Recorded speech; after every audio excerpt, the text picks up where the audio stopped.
আসসালামু আলাইকুম ওয়া রাহমাতুল্লাহ। সুপ্রিয় পঞ্চম শ্রেণীর শিক্ষার্থীবৃন্দ, আজকে তোমাদের আমার বাংলা বই পাঠ ১ বৈচিত্র্যময় বাংলাদেশ পৃষ্ঠা ৪ এর ১ নাম্বার এর উত্তর সম্পর্কে আলোচনা করব। প্রিয় শিক্ষার্থী, তুমি যদি নিয়মিত ভিডিও দেখো তাহলে তোমাদের আর কোনো গাইড বই কিনতে হবে না ইনশাআল্লাহ।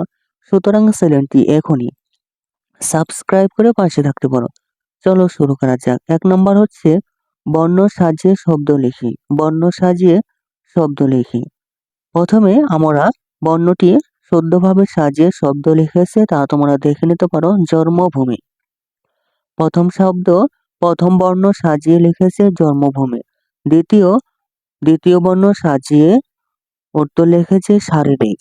তৃতীয় হচ্ছে বৈচিত্র্য। চতুর্থ হচ্ছে সম্প্রীতি। ৫ নাম্বার হচ্ছে জাতিগোষ্ঠী। প্রিয় শিক্ষার্থী, আজকে পর্ব তোমাদের এই পর্যন্তই। পরবর্তী পর্বে আমরা ২ এর উত্তর সম্পর্কে আলোচনা করব। প্রিয় শিক্ষার্থী, ২ নাম্বার উত্তর পেতে চ্যানেলটির প্লেলিস্ট দেখতে পারো। প্রিয় শিক্ষার্থী, নিয়মিত ভিডিও দেখলে তোমাদের আর কোনো গাইড বই কিনতে হবে না ইনশাল্লাহ। সুতরাং চ্যানেলটি এখনই সাবস্ক্রাইব করে পাশে থাকতে পারো। ধন্যবাদ।